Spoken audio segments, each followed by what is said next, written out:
Bravo à tous pour votre ponctualité. Je suis heureux de vous accueillir, surtout que je reconnais chez vous des habitués.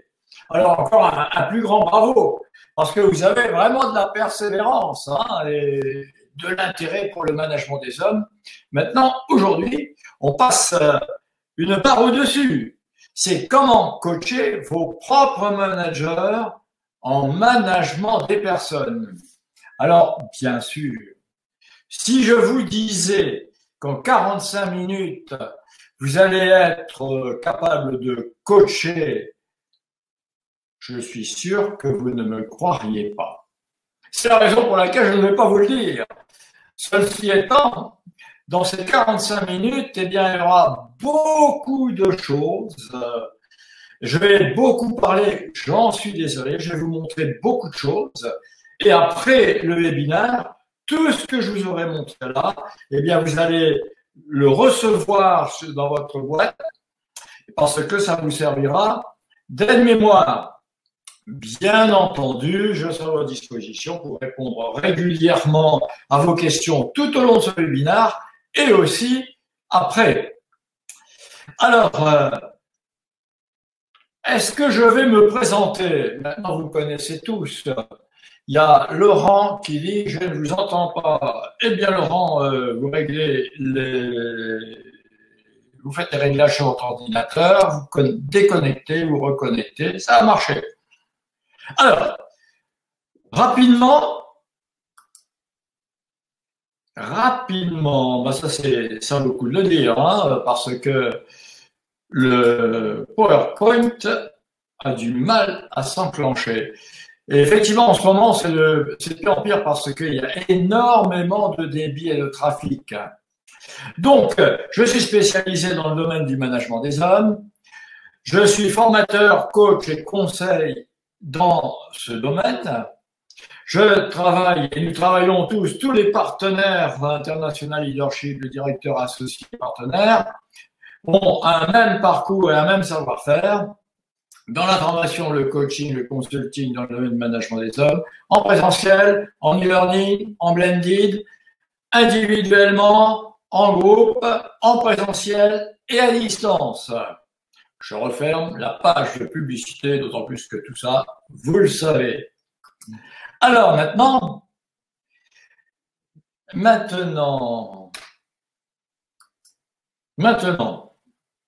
effectivement, nous faisons aussi de la formation de coach, et notamment avec une formation qui s'appelle le leadership exponentiel. Alors, quels sont les buts du coaching en management des hommes? En management des hommes. Eh bien, c'est acquérir un savoir-faire, faire acquérir un savoir-faire avant tout et non de la théorie. C'est renforcer la confiance en soi de nos collaborateurs managers, c'est les aider à faire les choix les plus appropriés, se poser les bonnes questions, être plus autonomes, décider par eux-mêmes. Et c'est adopter de nouveaux comportements. Si nous voulons aider nos managers à être plus efficaces, il y a certaines choses qu'ils doivent changer. Et c'est le but de notre accompagnement et du coaching. C'est ce qu'on attend d'un manager coach. Alors, quel est le rôle du coach? Le coach, c'est un guide. Il aide les autres à clarifier une situation, à faire des choix et à se diriger vers ce choix. C'est un développement. Il aide les managers à se développer, à se perfectionner, à s'enrichir. C'est un partenaire. Il accompagne, c'est quelqu'un de confiance, un moniteur qui entraîne. Alors, pour cela, quelle principale qualité? À mon avis, vous devez avoir une idée. Tout d'abord, l'empathie. En tant que coach, plus encore, être capable de se mettre à la place de l'autre et de le comprendre, tout en gardant une certaine distance pour pouvoir l'aider à réagir. pouvoir réagir soi-même, aider l'autre à réagir. Être concret. Un coach efficace, c'est un coach qui aide les autres à travailler des situations concrètes, à savoir bien les manager très concrètement et qui ne se livre pas dans l'analyse ou dans des théories. Et bien sûr positif. Le but, c'est de s'appuyer sur le positif pour atteindre les objectifs, aider l'autre à progresser, à aller de l'avant. Et aussi, capter et recevoir toutes les interventions, toutes les réactions de l'autre d'une manière positive. C'est-à-dire, au départ, sans juger. Et la disponibilité. La disponibilité, ça doit se ressentir. Alors, les valeurs du coaching. Les valeurs du coaching, premièrement, il repose sur un authentique intérêt pour l'autre. C'est fondamental. Avoir envie de rendre service à l'autre, s'intéresser à l'autre réellement, ça doit faire partie de nos fibres. Le deuxième point, si le PowerPoint le veut bien, oui, eh bien, c'est respecter une totale confidentialité. Notre interlocuteur, notre coaché nous fait confiance. Il est indispensable que cette confiance soit entretenue, maintenue, et c'est basé tout d'abord sur la confidentialité absolue. Et il établit et entretient la confiance par la confidentialité, par la compréhension de l'autre, par sa disponibilité. Et il est orienté vers le progrès et le développement de l'autre. C'est notre but commun, c'est d'avancer, c'est d'atteindre certains objectifs. C'est ça qui nous dirige, c'est ça qui nous mobilise, notre coaché et nous-mêmes en tant que coach. Rien d'autre. Ensuite, il respecte une stricte loyauté et ouverture vis-à-vis de l'autre.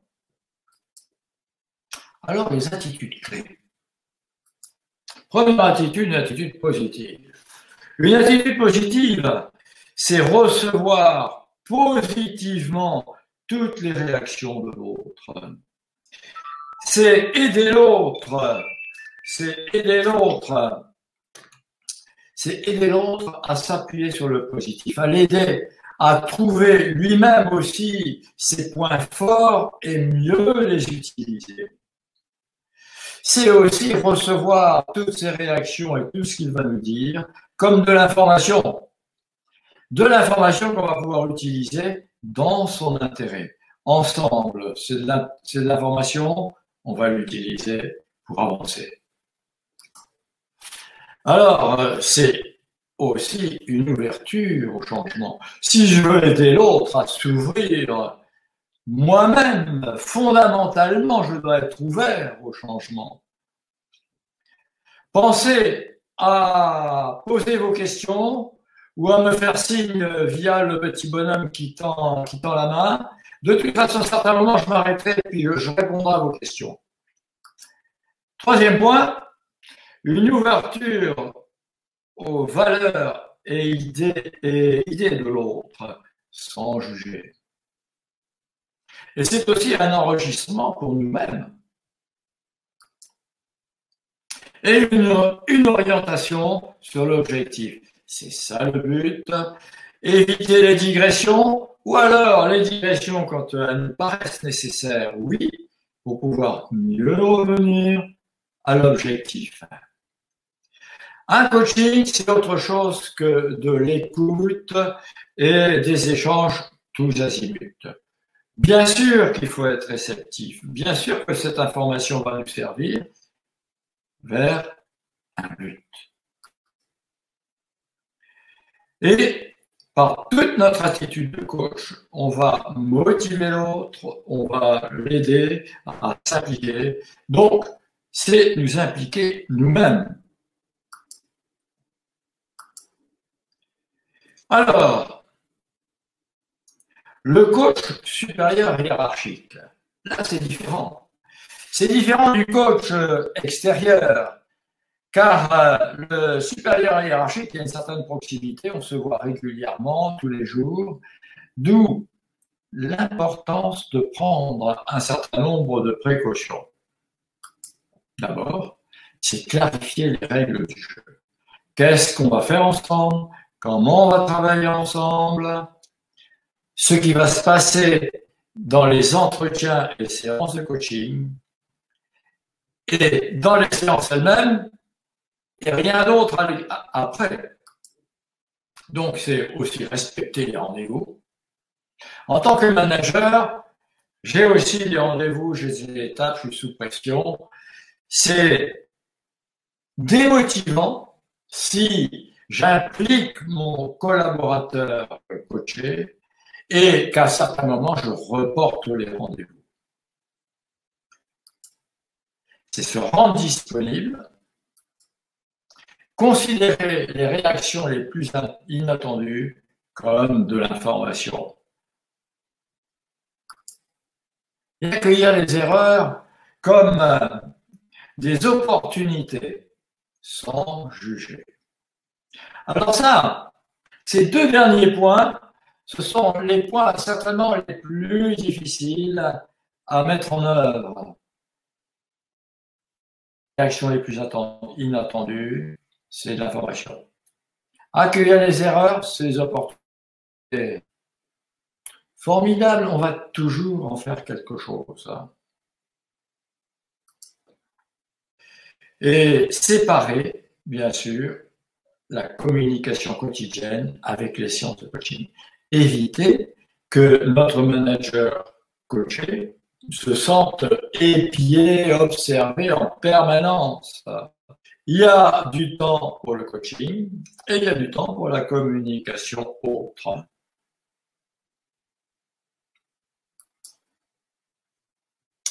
Alors, j'ai des surprises avec ce PowerPoint. Le déroulement d'une séance de coaching. D'abord, invitez le coaché, votre propre manager, à venir préparer. Parce que bien souvent, vous allez être amené à lui vendre l'importance de la préparation. Préparer ses entretiens, préparer ses décisions. D'où l'importance dès le départ de l'inviter, de l'inciter dès le départ à travailler en professionnel et venir préparer. Un accueil chaleureux pour faciliter la communication. Poser des questions ouvertes à chaque séance de coaching. Commencez par des questions ouvertes.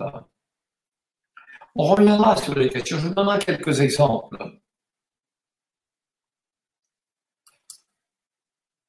L'écoute, si je pose des questions, j'écoute sans interrompre.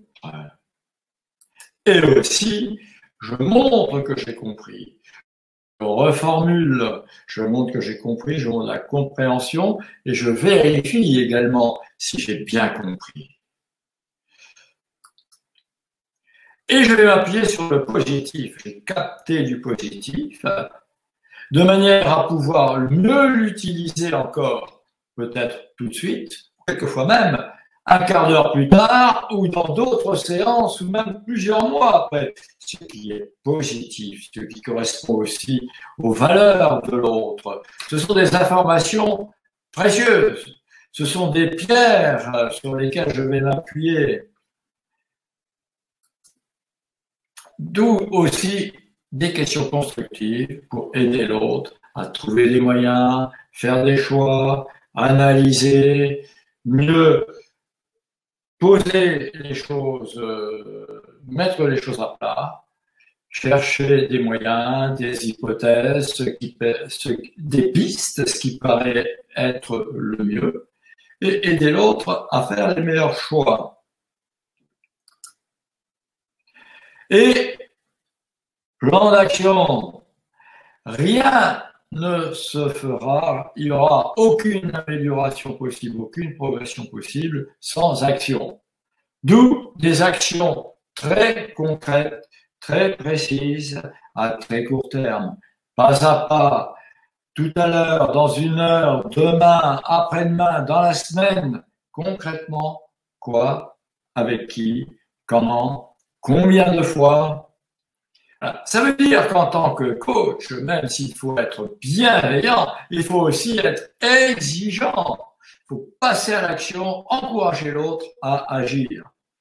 Et aussi, et surtout au départ, faire que les premières actions soient simples et un maximum de chances de réussir. Construire la réussite, construire la confiance en soi par une succession de réussites et tout progressivement remonter la barre et reconstruire, quand c'est nécessaire, la confiance en soi. Et ensuite, et bien sûr, chaque fois que c'est justifié, féliciter, encourager. Voilà. Alors maintenant, et aussi à la fin, prochaine étape, quand, en face à face ou en visio, et aussi amener l'autre à venir à nouveau préparer. Compte rendu sur les mises en application et aussi votre disponibilité entre les rendez-vous. Alors maintenant, je vais vous donner quelques exemples de questions ouvertes du coaching. Bien entendu, ce n'est pas automatiquement et instantanément que ces questions, vous allez les utiliser tout naturellement. Donc, vous allez les avoir. Ce sera pour vous des outils et des aides-mémoire. Et ensuite, entraînement. Des questions de découverte. Ce sont des questions, toutes ces questions, vous pouvez le remarquer, sont des questions ouvertes. Donc, qui encouragent à développer, à donner de l'information. Par exemple, quelles sont dans votre passé les situations qui vous ont donné le plus de satisfaction? C'est une question clé qui permet aussi de mieux connaître votre coach, votre coaché, et aussi ce qui a construit sa confiance en lui et qui vous permet aussi de mieux détecter ses forces, ce qu'il aime le mieux aussi, et ce sur quoi il va peu s'appuyer en plus pour progresser. Qu'est-ce que vous aimez le mieux faire? Voulez-vous imaginer décrire une situation que vous la voulez? Amener l'autre à préciser son rêve. Question pour analyser, faire réfléchir. Par exemple, quelle est votre analyse de la situation? Qu'est-ce qui vous fait croire cela? Souvent, il y a des gens qui disent, par exemple, toujours, jamais. Posez la question, toujours. Vraiment? Vous êtes sûr? Jamais? Ah bon?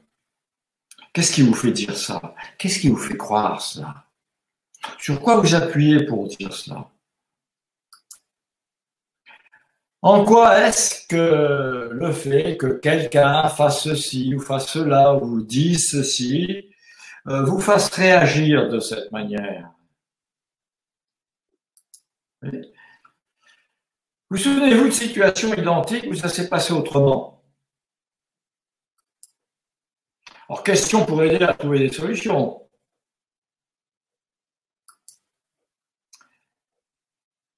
Quelles sont les différentes possibilités?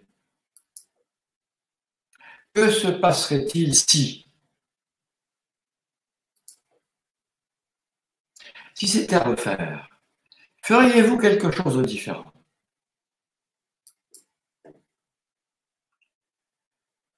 De quoi avez-vous besoin pour?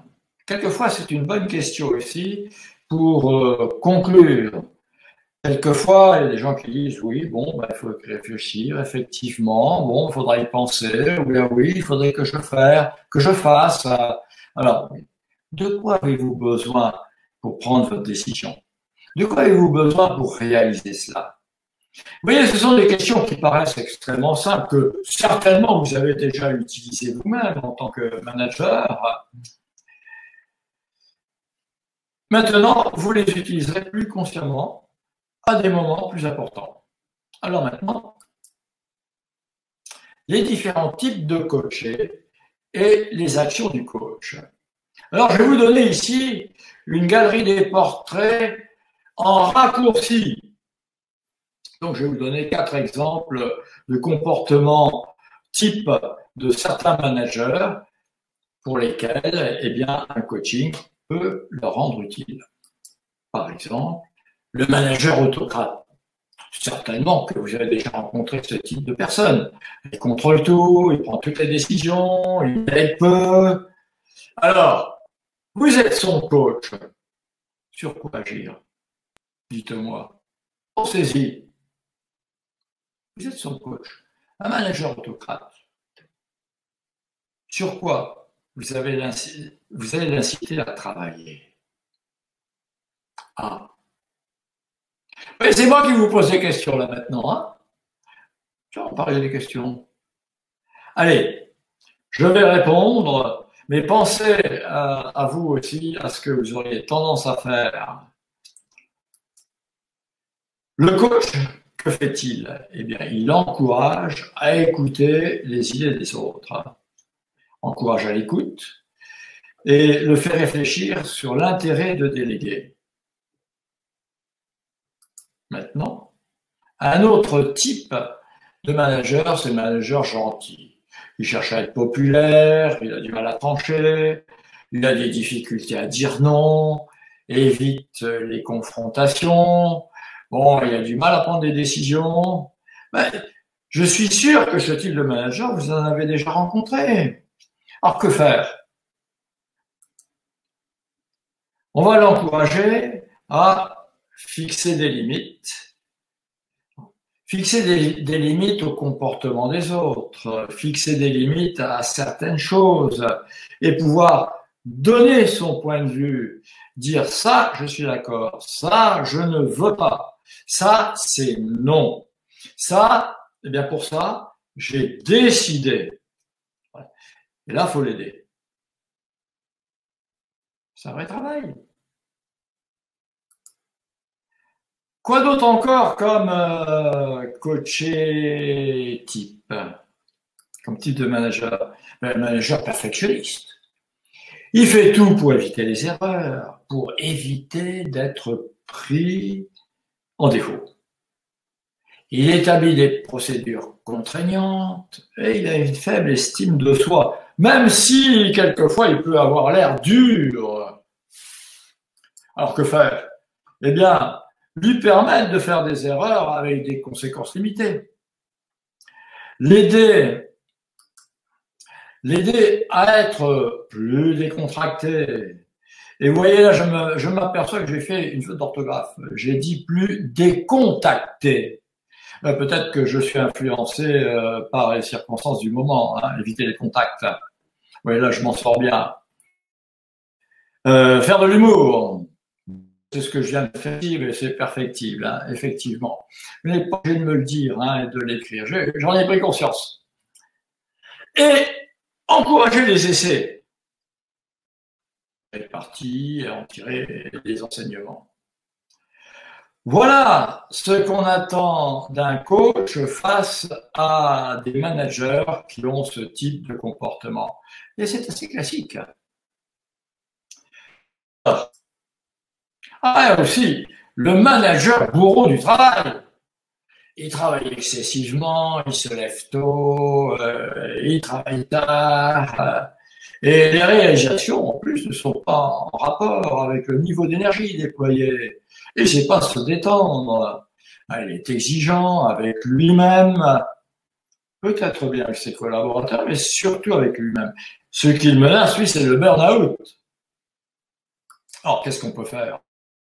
bien l'orienter sur des résultats et sur des actions, et non pas sur un volume de travail, et non pas sur une présence qu'il peut assurer et exhiber même, et lui faire évaluer l'impact de la finalité plutôt que sur la fréquence, sur le volume.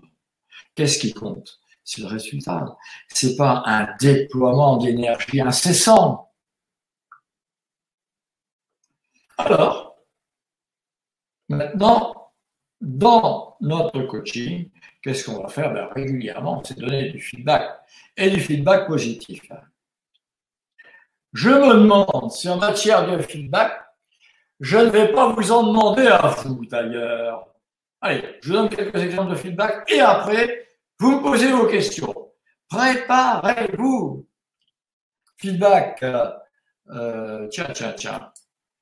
Donner feedback positivement, c'est être concret. C'est ce qui fait la différence avec de la flatterie. Je suis concret, je donne un feedback concret. Là, j'aide l'autre. Il sait mieux ce qu'il a fait de bien. C'est factuel. C'est formulé positivement. Ça engage à l'action. Par exemple, je peux dire à quelqu'un, en préparant vos entretiens, vous irez plus facilement droit au but. Plutôt que de dire, bah, écoutez, vous faites des circonvolutions, vous tournez autour du pot, ceci, ça. Non. Préparez vos entretiens et allez droit au but. Ça, c'est du concret. Quand vous vous exprimez, regardez votre interlocuteur en face. Plutôt que de dire, bah, vous savez, vous donnez l'impression d'être pas très sûr de vous, vous donnez une drôle d'impression, etc. Quand vous vous exprimez, regardez l'autre en face. Là, je l'aide. Quand un collaborateur doit corriger un hors-jeu, dites-le lui dans les 24 heures maximum. Plutôt que de dire vous avez tendance à attendre, à faire des atermoiements, à remettre, etc. Un collaborateur a commis un hors-jeu, intervenez dans les 24 heures maximum. Dans l'heure, mieux encore, si vous êtes bien préparé. Ben voilà. Alors maintenant, je vous l'ai dit, vos questions et vos réactions. Allez, je vous attends.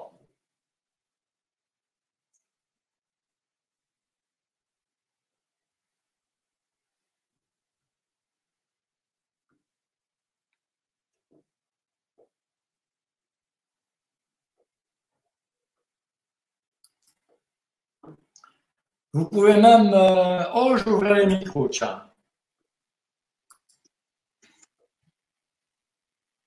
Allez. Ah, quelqu'un écrit. Attendez, je vais ouvrir tous les micros.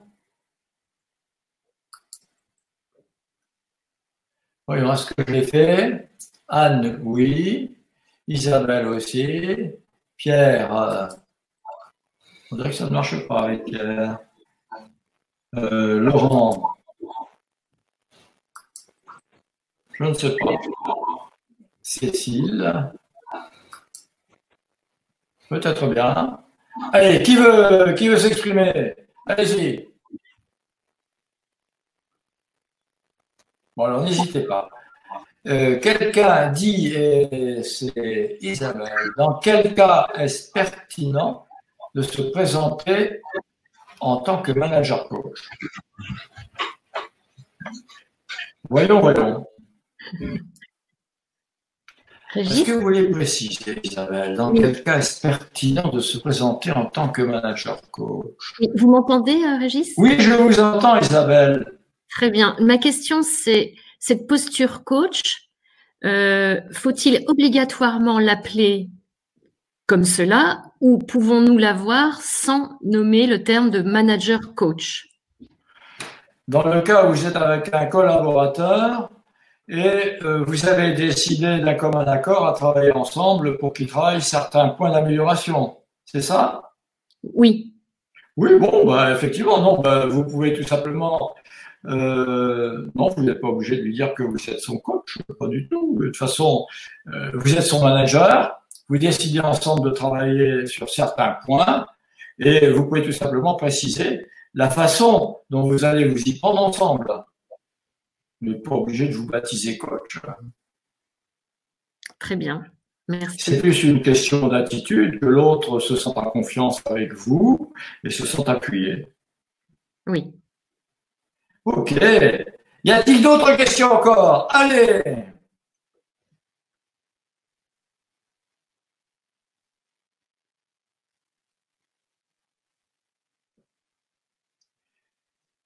Il nous reste encore 11 minutes, donc vous avez le temps.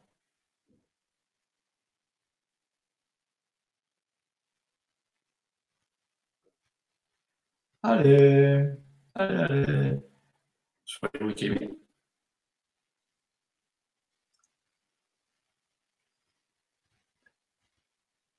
Voyons. Anne, j'ai entendu votre voix tout à l'heure, donc je sais que votre micro fonctionne. N'hésitez pas, Anne. Pierre, son micro, à mon avis, c'est pas sûr qu'il marche. Mais vous pouvez essayer, Pierre, Laurent aussi, Cécile, Thomas. Alors. Est-ce que vous pouvez nous remettre la planche là, concernant le manager gentil? Parce que j'ai pas eu le temps de prendre mes notes et je pense que c'est surtout à ça que j'ai été confrontée. Ah oui, d'accord. Eh bien, nous allons faire un relais en arrière. Ceci étant, vous allez l'avoir, hein, ce PowerPoint après. Hein, vous l'aurez à disposition. Hein. On va revenir. Alors, voyons. Le manager gentil, c'est ça? Oui. Où est-il, ce manager gentil? Il est tellement gentil qu'il se sauve. Voilà. Le manager gentil, généralement, il cherche à être populaire. Et même s'il ne cherche pas à être populaire, il évite d'être impopulaire. Il a du mal à trancher, à donner son point de vue. Quelquefois, il temporise, il repousse les échéances. Il évite les confrontations. Oui, en fait, ma question, c'est tout ce qu'on est en train de dire là, je suppose que ça fonctionne pareil dans un cas de management non hiérarchique, fonctionnel. Oui, bien sûr. Tout à fait. Et dans ce cas-là, quelle est l'importance? Parce que ça, j'ai été confrontée, moi, en tant que chef de projet. Disons que dans mes équipes de projet, il y avait par exemple le responsable technique du projet, lui-même responsable d'une équipe technique, et nos relations n'étaient pas hiérarchiques. Donc, pour coacher cette personne, quelle est l'importance du lien que j'établis avec son hiérarchique? Avec son hiérarchique? Oui. Eh bien, déjà, c'est être OK avec son supérieur hiérarchique sur les points à travailler avec son collaborateur.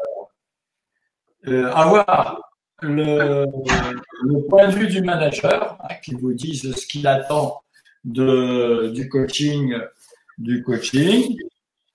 Vous pouvez dire au coaché lui-même que vous avez interviewé son manager. Vous pouvez également, et c'est ce que je fais souvent, pas toujours, mais c'est avoir un entretien tripartite avant, avec le manager lui-même, futur coaché, et moi-même, où on clarifie les attentes de la démarche du coaching, à quoi on va voir que ça marche, comment on va travailler ensemble. Je donne le règle du jeu au supérieur hiérarchique en lui disant que j'apprécierais qu'il me donne de temps en temps un retour sur ce qu'il observe chez son coaché, que moi, si je peux lui être utile, je le ferai, tout en respectant rigoureusement la confidentialité. Je le dis également au coaché. Je reste en relation avec son manager, mais je garde confidentiellement toutes les informations. D'accord, c'est clair. Moi, j'ai une question, c'est Thomas, je ne sais pas si vous m'entendez. Oui. Oui, moi je trouve que la plus difficile à manager, c'est le manager autocrate parce que comme il contrôle tout, il est dans le contrôle de sa relation avec son supérieur hiérarchique ou son manager, et c'est très difficile de lui faire lâcher prise. Donc, comment on lui fait lâcher prise déjà dans cette relation avec avec son supérieur hiérarchique ou son manager, pour l'amener après à lâcher prise avec ses équipes, hein. Ben, écoutez, l'essentiel, c'est de l'amener à une première action avec qui que ce soit. Vous choisissez celle ou lui faites choisir celle qui est la plus facile au départ. Lâcher prise, ça peut décider dans tout ce qu'il fait dans une journée et dans toute la liste de ses occupations, de choisir une première ou deux ou trois premières simples et faciles qu'il va véritablement déléguer ou sur lesquelles il passera moins de temps ou sur lesquelles il s'y prendra différemment. Quels que soient les interlocuteurs. Est-ce que je vous ai répondu? Oui, enfin en partie, parce que moi j'ai été vraiment confronté à un cas où c'était extrêmement difficile. De toute façon, il voulait tout contrôler, quoi. Donc,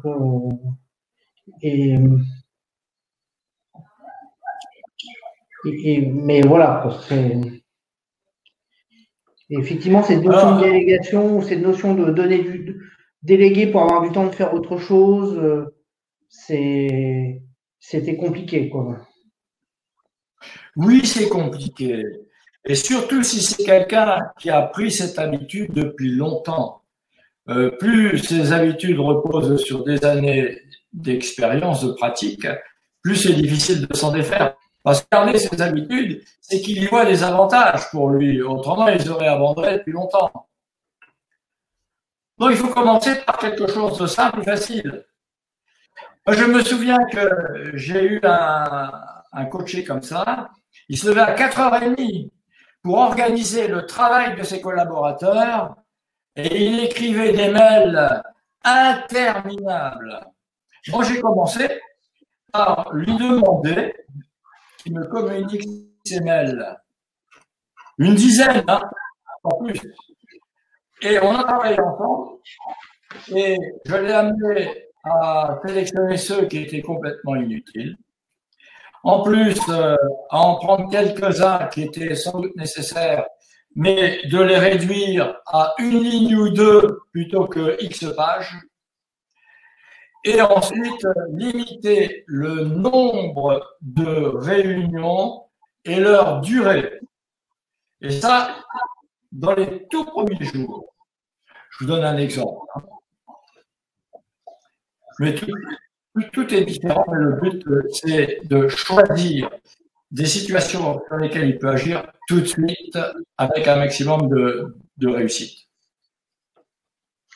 Et c'est quoi, pour ce type de personne, c'est quoi sa zone de confort, en fait, quelque part, qu'est-ce qu'il en retire? C'est ça que j'arrive pas à comprendre.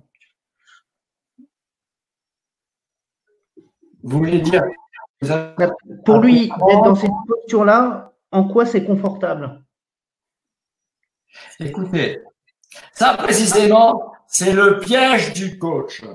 Si je me gratte la tête en cherchant à savoir pourquoi quelqu'un fait quelque chose, je risque de faire de la lecture de pensée, de jouer les psys alors que je n'ai pas la formation pour ça.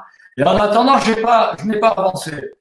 Ça, c'est un travers que nous avons fréquemment, hein. Je peux vous dire que je le sais, hein, je l'ai vécu aussi. Donc, c'est pas toujours, quelquefois ça l'est, mais c'est pas toujours nécessaire de se poser la question, mais pourquoi il est comme ceci, pourquoi il est comme cela. C'est surtout chercher les moyens pour qu'il voit un intérêt à faire autrement et à passer à l'action tout de suite. Ok.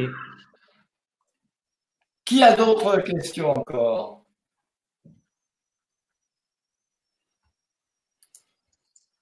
Alors, eh bien, écoutez, nous allons continuer. Continuez et terminez. Alors maintenant, donnez du feedback positivement. Nous l'avons dit, avec des exemples. Vos questions et réactions. Ah, alors, si vous voulez d'autres informations, ben, vous pouvez aussi, nous avons 2 chaînes YouTube. Il y en a une sur YouTube, Régis Bossu, et l'autre, International Leadership.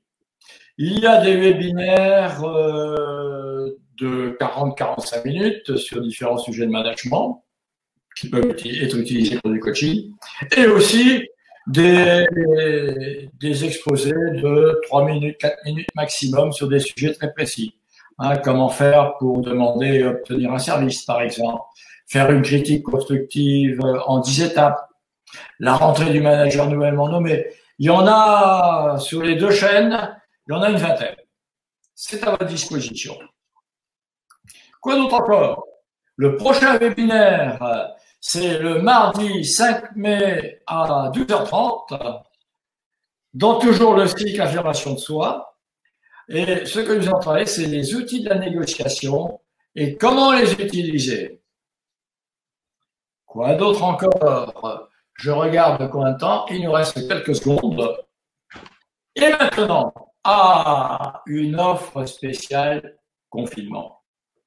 Tout ce que nous travaillons dans nos webinaires, nous les travaillons en formation.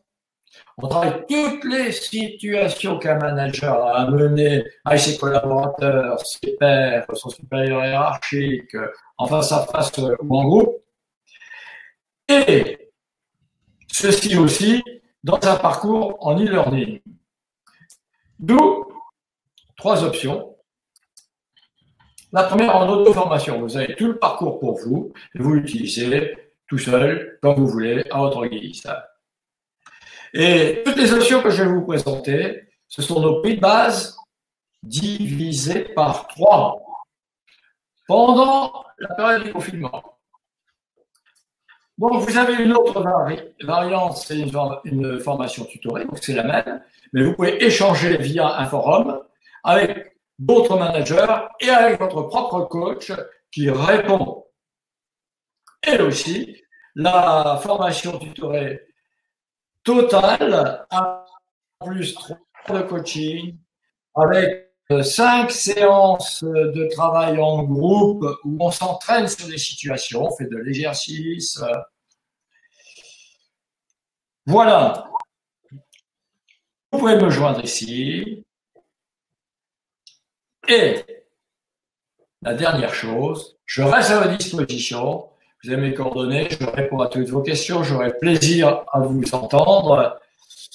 Et en attendant le prochain webinaire, je vous dis à tous un grand bravo et à bientôt.